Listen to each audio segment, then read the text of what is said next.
ತೇಜಸ್ವಿ ಸೂರ್ಯ ಅವರು ಕೆಲವು ಸಲಹೆಗಳನ್ನೆಲ್ಲ ಕೊಟ್ಟಿದ್ದಾರೆ. ಜಾಸ್ತಿ ಮೆಟ್ರೋನ ಆಡ್ ಮಾಡಿ ಅಂತ ಅವ್ರು ಹೇಳ್ತಾ ಇದ್ದಾರೆ. ಮೆಟ್ರೋ ಆಡ್ ಮಾಡ್ತಾ ಇದೀವಿ. ಮೆಟ್ರೋ ಆಡ್ ಮಾಡಕ್ಕೆ ನಮ್ದೇ ತಯಾರಿಲ್ಲ.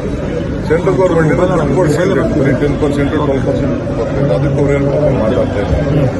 ಅವರು ಕೆಲವು ಏನೋ ಸಲಹೆ ಕೊಟ್ಟಿದ್ದಾರೆ. ಅದನ್ನೆಲ್ಲ ನನ್ನ ಆಫೀಸರ್ಸ್ ಕೊಡ್ತೀನಿ. ಆಫೀಸರ್ಸ್ ಕೊಟ್ಟು ಮಾಡ್ತೀನಿ. ಇನ್ನೊಂದು ಪ್ರೈವೇಟ್ ಪ್ಲೇಯರ್ಸ್ನ ಬೆಂಗಳೂರು ನಗರದಲ್ಲಿ ಬಸ್ಗಳಿಗೆ ಅಲೋ ಮಾಡಿ ಸಣ್ಣ ಸಣ್ಣ ಬಸ್ಗಳು ಓಡಾಡಲಿ ಅಂತ ಹೇಳ್ತಾ ಇದ್ದಾರೆ. ಈಗ ವೆಹಿಕಲ್ಗಳೇ ಈಗ ದೊಡ್ಡದಾಗಿದೆ. ಆ ಬಸ್ಗಳು ಅಲೋ ಮಾಡೋದು ಏನು ಅಂತ ಹೇಳಿ ಅವ್ರು ಏನೋ ಕೆಲವು ಒಂದು ಇದನ್ನು ಮಾಡ್ಕೊಂಡು ಬಂದಿದ್ರು ಪವರ್ ಪಾಯಿಂಟ್. ಅದನ್ನೆಲ್ಲ ನಮ್ಮ ಆಫೀಸರ್ಸ್ಗೆ ನಾನು ಕಳಿಸ್ತೀನಿ. ಆಮೇಲೆ BMLT ಅದನ್ನ ಇದನ್ನ ಮಾಡಬೇಕು. ಫೀಡರ್ ಬಸ್ ನಿಮ್ಮ ಕಾಲದಲ್ಲಿ ಯಾಕಪ್ಪ ಮಾಡಿಲ್ಲ ಅಂತ ಹೇಳಿ. ಇಲ್ಲ ಅದೇನು ಮಾಡೋಕ್ಕಾಗಲಿಲ್ಲ ಅಂತ ಹೇಳಿ. ಈಗ ಎಷ್ಟು ದುಡ್ಡು ಕೊಟ್ಟು ಕಳಿಸಿದ್ದೇನೆ ಡೆಲ್ಲಿಯಿಂದ ಬಂದಿದೆ ದುಡ್ಡು ಅಂತ ಹೇಳಿ. ಸೊ ಅದಕ್ಕೇನೋ ನನ್ನ ಜೊತೆ ನಾನು ಹೇಳಿದ್ದೀನಿ, ನಡಿ 4 ಜನ MP ಗಳು ಪ್ರೈಮ್ ಮಿನಿಸ್ಟರ್ ಭೇಟಿ ಮಾಡೋಣ, ನಾನು ಬರ್ತೀನಿ, ಒಂದಷ್ಟು ದುಡ್ಡು ಕೊಡಿಸಿ ಏನೇನು ಬೇಕೋ ಮಾಡೋಣ ಅಂತ ಮಾತಾಡಿದ್ದೀನಿ. ಸೊ ಅವರು ಟನಲ್ ನಾನು ಹೇಳಿದೆ ಲಾಲ್ಬಾಗ್ ನೀವು ತಿಳ್ಕೊಂಡಾಗ 6 ಎಕರೆ ಎಲ್ಲ ಮಾಡ್ತಾ ಇಲ್ಲ. ಸ್ಮಾಲ್ ಓಪನಿಂಗ್ ಪಾಯಿಂಟ್ ಎಲ್ಲಿ ಒಂದು ಮೂಲೆಯಲ್ಲಿದೆ ಅಲ್ಲೊಂದು ಪಾಯಿಂಟ್ ಓಪನ್ ಮಾಡಬೇಕು. ಎಲ್ಲರೂ ಒಂದು ಮಾಡಬೇಕಲ್ಲ, ಇಲ್ಲ ನೀವೇ ಜಾಗ ತೋರಿಸಿ ಅಂತ ಹೇಳಿದ್ರು. ಸೊ ಅವರು ಇಲ್ಲ ಎಲ್ಲ ದೇಶದಲ್ಲೂ ಟನಲ್ ಬೇಡ ಅಂತ ಹೇಳ್ತಾ ಇದ್ದಾರೆ. ನೀನು ಹೇಳ್ದಂಗೆಲ್ಲ ಒಬ್ರು ಹೇಳ್ದಂಗೆ ಕೇಳೋಕ್ಕಾಗಲ್ಲ. ನಾನು ಅವ್ರ ಪಾರ್ಟಿ ಲೀಡರ್ಸ್ ಎಲ್ಲ ನಾನು ಮಾತಾಡಿದ್ದೀನಿ.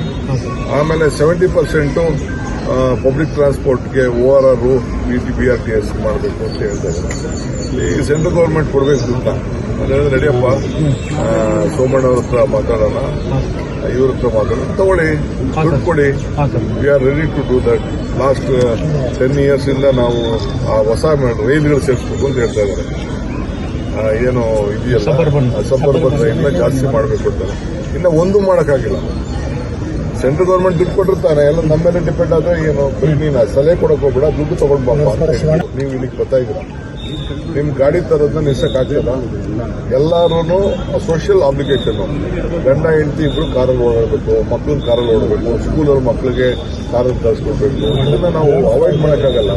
ನೀವು ಗಾಡಿನೇ ತಗೋಬೇಡ, ಅವ್ರು ಅನೌನ್ಸ್ ಮಾಡಲಿ, ನನ್ನ ಕ್ಷೇತ್ರದ ಜನತೆ ಎಲ್ಲ ನೀವೆಲ್ಲ ಕಾರೆಲ್ಲ ಮನೇಲಿ ನಿಲ್ಲಿಸ್ಬಿಟ್ಟು ಎಲ್ಲ ನೀವೆಲ್ಲ ಮೆಟ್ರೋ ಓಡಾಡಿ, ಗೌರ್ಮೆಂಟ್ ಬಸ್ಸಲ್ಲಿ ಓಡಾಡಿ ಅಂತ ಅವ್ರು ಅಪೀಲ್ ಕೊಡ್ಲಿ. 4 ಜನ MP ಗಳಿದಾರಲ್ಲ, ಯಾರು ಮಾಡ್ತಾರೆ?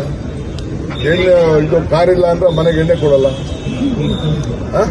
ಈ ಸೋಷಿಯಲ್ ಅಪ್ಲಿಕೇಶನ್ ಅವ್ರಿಗೆ ಇನ್ನಪ್ಪ ಅವ್ರಿಗೆ ಅರಿವಿಲ್ಲ. ಅದೆಲ್ಲ ಒಂದ್ ಕಡೆ PL ಹಾಕಿದ್ದಾರೆ ಸರ್, ಒಂದ್ ಕಡೆ ನೀವು ಮನವಿ ಮಾಡ್ತಾ ಇದ್ದಾರೆ. ಡಬಲ್ ಸ್ಟ್ಯಾಂಡರ್ಡ್ ಏನಕ್ಕೆ ಅಂತ ಸರ್? ನೋಡಪ್ಪ, ಅವ್ರು ಏನ್ ಬೇಕಾದ್ರೆ PL ಹಾಕೊಳ್ಳಿ. ನಾನು ನಮ್ಮ ಆಫೀಸರ್ಸ್ ಕೇಳಿದ್ದೀನಿ, ಕೋರ್ಟೇ ಬೇಕಾದ್ರೆ ಒಂದು ಕಂಪ್ನಿನ ಸೆಟ್ ಮಾಡ್ಬಿಟ್ಟು ಎಲ್ಲ ಸ್ಪಾಟ್ ಇನ್ಸ್ಪೆಕ್ಟ್ ಮಾಡ್ತೀವಿ.